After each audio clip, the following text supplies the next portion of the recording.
Psoriasis की जो बीमारी है और जो फंगल इन्फेक्शन ऑफ स्किन की बीमारी होती है, दोनों ही स्किन की बीमारी होती है, बट कंप्लीटली डिफरेंट है। दोनों को डिफरेंशिएट कैसे करें? क्योंकि बहुत बार ऐसा होता है कि सोरियासिस की बीमारी होती है पेशेंट को, सोरियासिस के पैचेस बन रहे होते हैं, उन्हें लगता है कि फंगल इन्फेक्शन हो गया है, उसके ऊपर एंटी फंगल क्रीम लगाते रहते हैं, काफ़ी दिनों तक लोशन लगाते रहते हैं, और जो सोरियासिस की बीमारी होती है वो बढ़ जाती है कुछ टाइम बाद, क्योंकि उन्हें पता ही नहीं होता।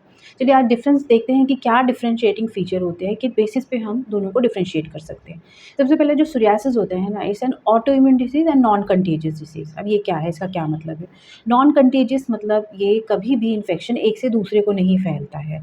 अगर फैमिली में एक को सोरियासिस है तो ऐसा नहीं है कि उसके साथ रहने से और साथ में कपड़े यूज़ करने से फैमिली के दूसरे मेंबर को भी हो जाएगा। नहीं, ऐसा नहीं है। ये एक नॉन कंटेजियस डिसीज़ होती है, एक से दूसरे को कभी भी नहीं फैलती है। एंड ये ऑटो इम्यून डिसीज़ है। बॉडी में ऑटो इम्यूनिटी डेवलप हुई है, उसकी वजह से सोरियासिस आपकी बॉडी में डेवलप हुआ है, और स्किन की ग्रोथ जो है, स्किन के ऊपर की लेयर जो है वो ग्रोथ किए जा रही है और एक मोटी पपड़ी बना देती है वो स्किन के ऊपर। अब दूसरी तरफ जो फंगल स्किन इन्फेक्शन होता है, पहली बात तो कंटेजियस डिसीज़ होती है। फंगल इन्फेक्शन की वजह से स्किन में, किसी इन्फेक्शन की वजह से स्किन में डेवलप हुआ होता है, और पूरे पूरे चांसेस होते हैं कि एक से दूसरे को ये डिसीज़ जो है वो फैल जाती है, अगर किसी डिसीज़ पर्सन के कॉन्टैक्ट में आते हैं तो इसका कंटेजियस डिसीज़ है। दूसरा, ये एक ऑटोइम्यून डिसीज़ नहीं होती, it's a normal skin infection जो कि किसी इन्फेक्शन की वजह से हुआ होता है, जैसे साफ-सफाई ना रखना, गंदे पानी में नहा लेना, खराब एनवायरनमेंट में जाना। लेकिन मोस्ट इम्पॉर्टेंट डिफरेंस है, जो फंगल इन्फेक्शन होता है स्किन का, उसके लिए एक प्रॉपर एनवायरनमेंट चाहिए होता है। प्रॉपर एनवायरनमेंट कैसा?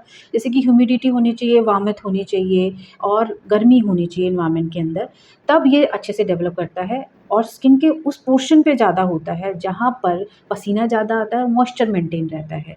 जो फोल्ड्स होते हैं स्किन के, जैसे कि आर्मपिट वाला रीजन हो गया, बगल के हिस्से में, और in between the fingers and toes, जो उँगलियों के बीच वाला पोर्शन होता है, जहाँ पर ह्यूमिडिटी बनी रहती है, पसीना ज़्यादा आता है, या फिर पेट के और थाई के बीच में जो इंग्वाइनल रीजन होता है, इन पोर्शन पे ज़्यादातर फंगल इन्फेक्शन जो होता है वो अच्छे से डेवलप करते हैं, क्योंकि उनको एक प्रॉपर एनवायरनमेंट मिल रहा है, पसीना आ रहा है और ह्यूमिडिटी है। अब दूसरी तरफ अगर हम सोरियासिस के पैचेज़ देखें, तो सोरियासिस के पैचेज़ जो होते हैं, पहली बात तो शरीर के किसी भी हिस्से में पाए जा सकते हैं, और ज़्यादातर जो है स्किन के फोल्ड्स में होते हैं, जैसे कि आर्मपिट हो गया, इंग्वाइनल रीजन हो गया, स्कैल्प हो गया, स्किन के किसी भी पोर्शन में जो है सोरियासिस के पैचेज़ होते हैं, और ये ड्राई पैचेज़ होते हैं। सूखी हुई पपड़ी जैसी स्किन बन जाती है, एक के ऊपर एक लेयर चढ़ी रहती है, और ज़्यादातर सिल्वर कलर के स्केल जो है उसमें से झड़ते हैं।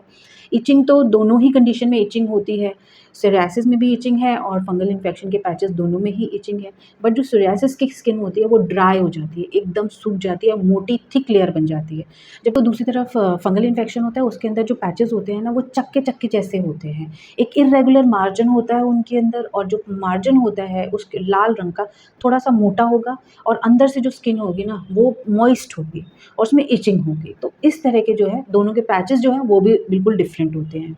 सोरियासिस जो है एक क्रॉनिक डिसीज़ है, काफ़ी लंबी समय से अगर आपको बीमारी है तो उसको जाने में टाइम लगेगा, क्योंकि क्रॉनिक डिसीज़ है। अगर होम्योपैथिक मेडिसिन भी आप ले रहे हैं तो मेडिसिन लेते-लेते भी आपको काफ़ी सारे परहेज़ भी करने पड़ेंगे, और डॉक्टर भी डे बाय डे आपकी कंडीशन को, सोरियासिस के पैचेज़ को ऑब्ज़र्व करता है कि किस तरह से जा रहे हैं। जबकि जो फंगल इन्फेक्शन होता है वो ठीक हो जाती है, ऐसा नहीं है कि क्रॉनिक इन्फेक्शन बन गया है। हाँ, अगर प्रॉपर ट्रीटमेंट ना लिया जाए और उसकी रिकरेंसी हो रही हो, बार-बार हो रही हो, गलत ट्रीटमेंट आप ले रहे हो, उसकी वजह से बार-बार फंगल इन्फेक्शन आपको बन रहा है, तब ये हो जाता है कि वो क्रॉनिक में डेवलप हो जाता है।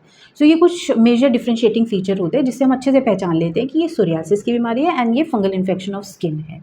Thank you so much.